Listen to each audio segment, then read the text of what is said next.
Night Terrors Detective Comics issue 2, Dan Waters with Riccardo Federici. This was the one tie-in I actually made a point of reading this week because the first half was quite good and felt like it worked on its own regardless of its connection to everything else. Whereas even the other ones that were okay, the more connected they had to be, the worse they felt. Whereas this one never, and just to, to get into the second issue of it, this second issue still worked. Like, it still told this interesting story.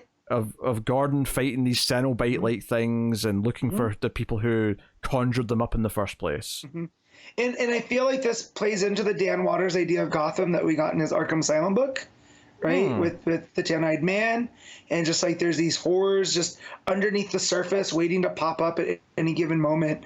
And here he chose to focus that on almost Gotham itself, and that these nightmares that came out from, what are they called, the Pentapriests? The Pentapriest, from the fifth dimension, is that they're almost things that are supposed to help Gotham, but in turn only make it worse, right? It's the money, it's the knowledge, it's the force and the strength and whatever. So there's at least a through line through the book in the grand scheme of Detective Comics and Batman that, I give him credit for. Like, there's a continuity of ideas that we've seen from Waters. Yeah, and the art's obviously gorgeous from Federici. But yeah, so this book is Gordon, so the woman who was like coughing up the diamonds and has died from said diamond-related injuries, left a note that, saying like her and this other rich guy were brought in by this ringleader to use the device to conjure the Pentapriests. And it was kind of this monkey's paw thing where she asked for the wealth to fight all the crime, and she started coughing up diamonds. Whereas the guy turned in, he wanted the strength to fight the crime, so he became this weird demonic version of the bat robot. So he's going around in that with the big exposed teeth, and Gordon goes to track him down. And Gordon, obviously, like, he's starting to shatter, he's starting to crack like he's made of glass, and that leads to some fun moments here. The art here's gorgeous. There's a moment where the bat monster like fires like laser beams at the car that Gordon's in, and this page is just stunning. Like the way it feels like Gordon's getting into like the apocalypse, the way that the glow of the orange and all that is going on. It's Judgment Day Gotham. Absolutely. And Gordon tricks him into thinking that this guy's family was in the car. He goes over. Dirty trick by good old Jim, but I appreciate it. But he's planted a bomb, so the Bat Monster gets. But he ends up taking off his own arm and like part of his face. So Gordon's like walking around with like, so it's really proper like horror movie imagery with like part of his face missing. Well, and not to compare, the Williamson horror stuff, because I feel like sometimes Williamson does do the fun horror. Waters just. He hits the little things like you're talking about, like the piece of his face missing, right? And it's like the subtle kind of horror that I think translates to nightmare stuff a little bit more than the main book. Yeah.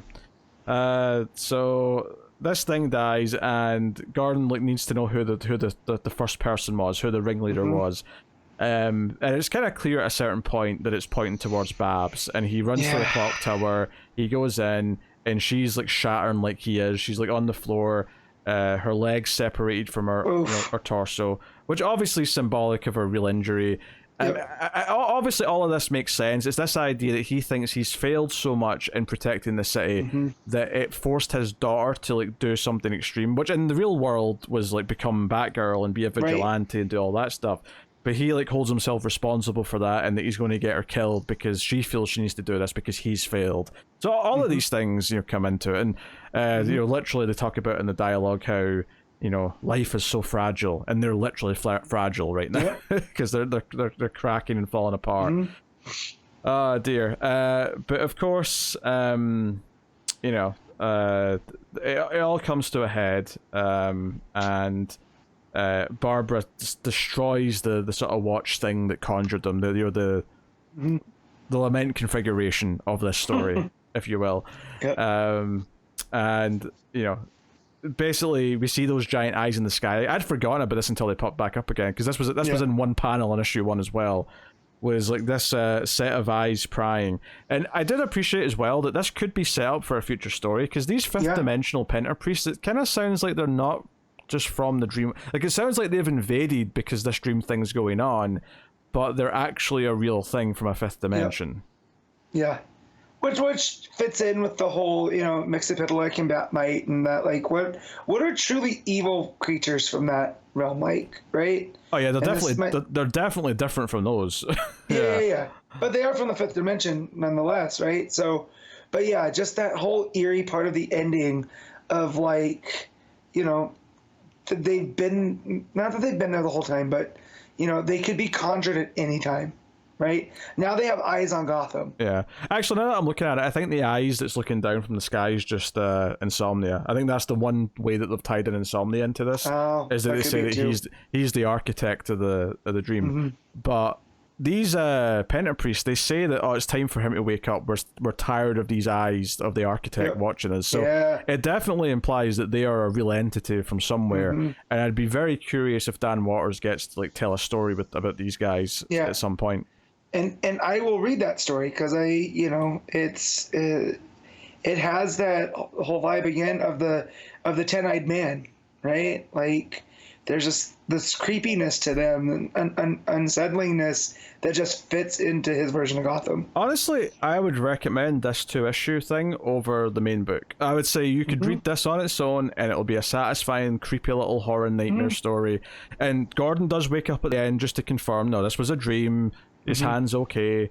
And what's his name? Sorrow. Sorrow's still alive. He didn't get killed. The kid, yeah.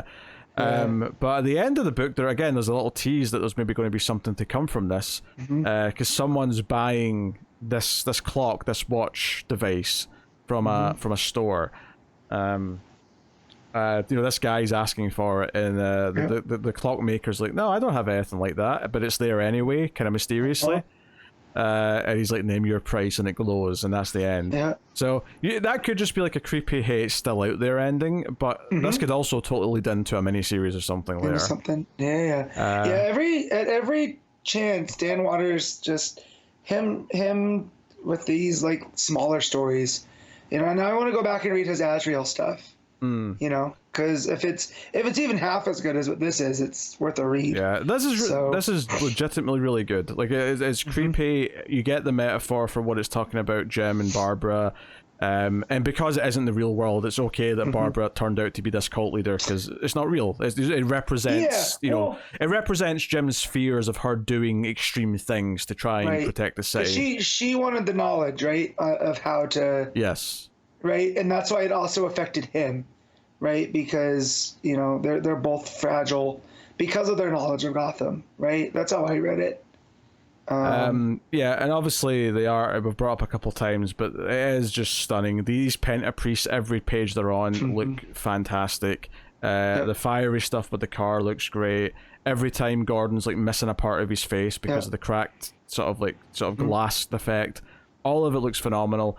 It is worth mentioning that final little page, that little epilogue with the guy getting the watch, is a completely different artist. Right. And it's unavoidable to notice because he's not Federici, and it's very clear. But it is just the last page, and it's meant to be like this epilogue thing, so it works, I guess. Like, it's not that intrusive because it is just a separate thing. Because it's away from Gordon, it's away from what the main story's been. It's almost like a bookend. So I would wonder if there is plans to do something, if maybe this artist at the end is the artist that will be doing it, and that's why they've done this little din, or maybe that's just like wishful thinking, that there's thought put into it, as opposed to just, oh shit, there's not time to do that last page, give it to Joe. Because we need to read the page done so the book's out in time, which it could be as well. I really don't know. That was Mike Perkins. Do you know what it looks like? Yeah, I never said it looked bad. I want to make that clear. No. It just doesn't look like Federici. I remember seeing Perkins' name on the credits page, and I'm wondering if that's his page right there. Yeah, it must be. Yeah. Yeah. Because every other page is definitely Federici. Yeah.